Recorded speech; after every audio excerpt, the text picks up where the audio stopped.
Hello Sagittarius, mid-April 2026, mid-month na po tayo ng Abril. Kuha tayo ng ilang guidance, advice, messages para sa inyo. Kamusta kayo Sagittarius? Ano nga asahan nyo ngayong mid-month? Kuha lang tayo ng ilang messages para sa mga Sagittarius po na maring makapakinig nito. Guidance, advice, mid-month of April 2026, message po para sa mga taong ito. Guidance, advice, Sagittarius energy, the Four of Cups. Sagittarius, ano nga asahan ng mga taong ito mid-April? Anong parating sa kanila? Okay, ito na. Iangat na natin si Temperance card. Kayo na yan. Sagittarius ang sign niyan. Temperance, balance, moderate, patience, more patience ngayong mid-month. And stay optimistic lang, the Emperor. Sagittarius, mid-April. Ano pong parating sa mga taong ito? Okay, hindi kailangan laliman, ano pa man. Gusto ko pang mag-add. May hugot, major arcana ang bumabagsak. The Queen of Swords. Sagittarius energy. Any guidance, advice? Gusto ko pang mag-clarify. Any clarification pa po? Sa ilang bumabagsak ngayon? Two of Wands, the Magician. Okay, ayan na. Gusto niyo yun? Nagbuntong hininga muna. Maraming bumagsak. Isa-isahin natin. Six of Wands, Five of Wands, reversed. So, may ilang reversal man po kung bago lang kayo kay Moonchild, Sagittarius, mid-April. Kung nakabaliktad po yung mga baraha, it doesn't mean na po ay ito ay hindi agad okay. Okay, meron lang po itong kalakip na mensahe. The Death card, the Magician, the Emperor. So, major. Ilagay natin si the Death card dito. So, kapag bumabagsak si the Death card, yes, something will end, guys. Endings for new beginnings. Ano yung mag-i-end, Moonchild?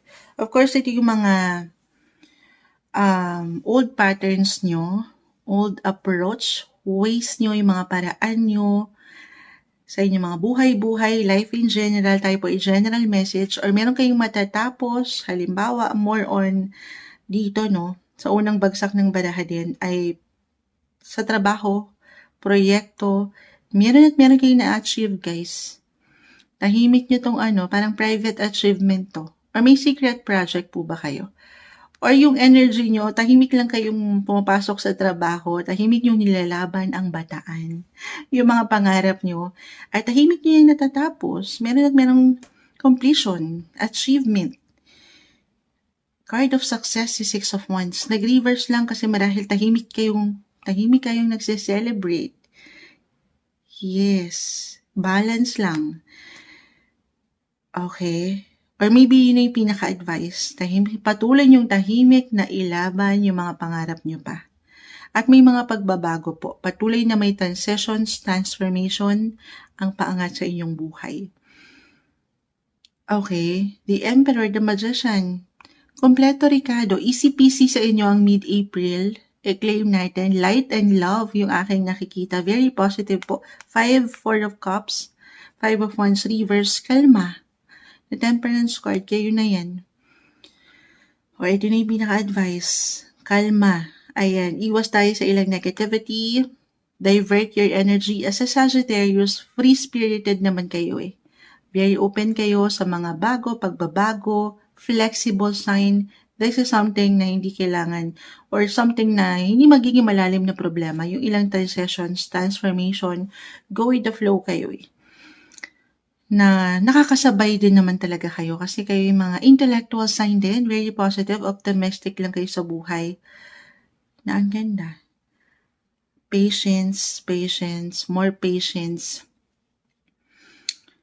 Okay. So, I'm getting a message dito, Parang hindi lang kayo masyadong nagiging, or yung focus nyo, hindi masyadong nagbibigay diin sa ilang trabaho. Hindi nyo masyadong pinapamalita ang inyong mga buhay paggawa. Sabi ko nga, tahimik, may pagka-private or secretive, nagiging mysterious kayo sa part na ito.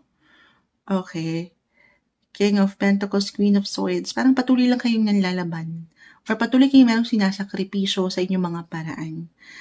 Okay, kasi dito sa aking, ito na, more on dito to sa physical, mental, emotional, lahat na guys ha. Tayo po ay general message. Of course, just only take what resonate on a soul level yung aking nakikita when it comes to your relationship, partnership man yan matatawag, sa business or marriage.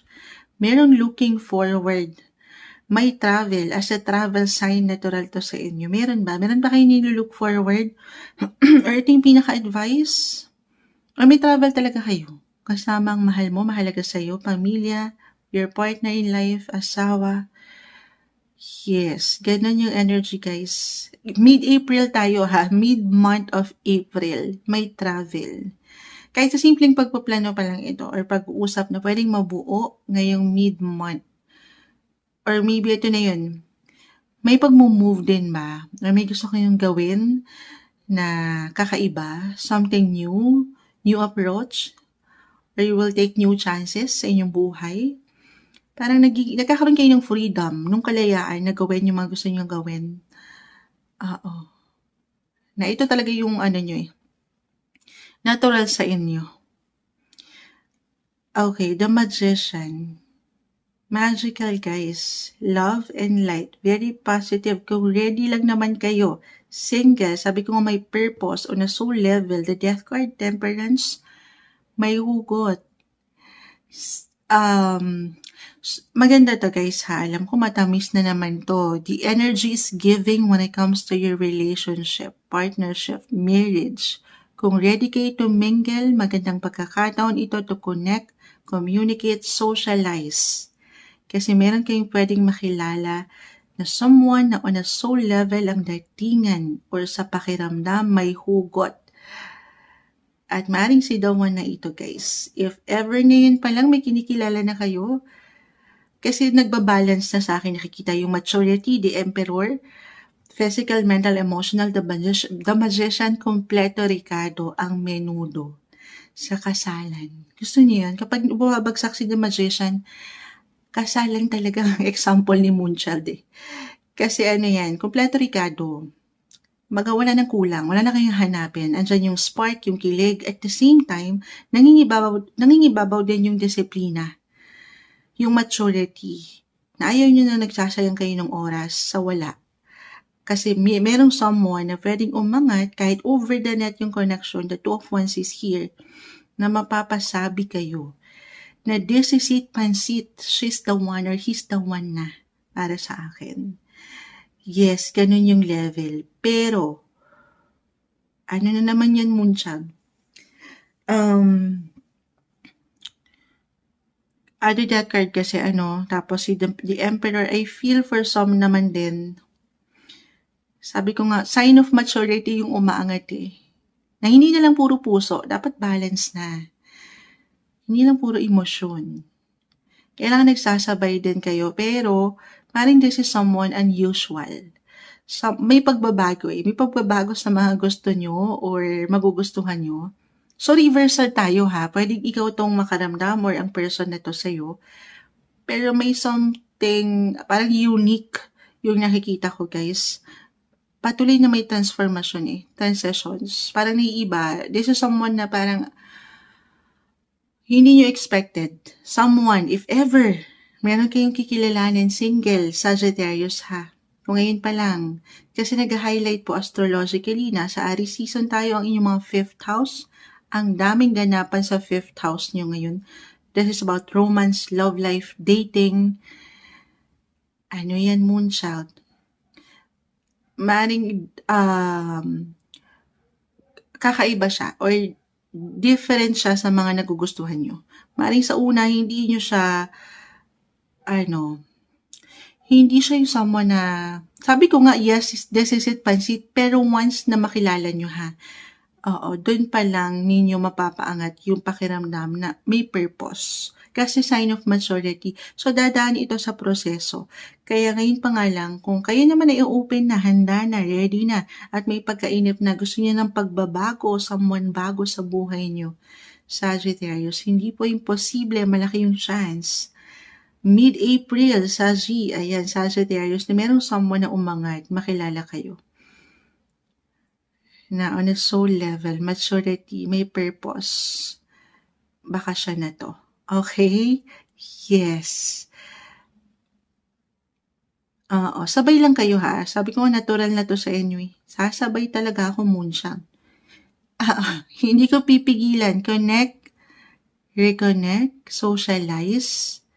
Yes po. Ganito yung aking nakikita sa inyong baraha right now. Ano pa? Ano pang ma-add natin? Hinuhugutan kayo pa. Meron akong gusto sabihin, di ko mapaangat. So, patience lang, okay? More patience. Habaan nyo ang mga PC nyo sa trabaho man o relasyon. Huwag mainip, huwag magmamadali kasi ipababayan, ihahain sa'yo ng taas yung nararapat sa inyo. Hindi yan maliligaw ng landas, guys. Oo. Basta hold your vision, panghawakan mo na, tanggapin mo na kung ano yung nakikita mong ikaw sa isang relasyon man or trabaho. Ipapasok ko, guys, ha? The Magician, kompleto, makukumpleto. This is a manifestation card.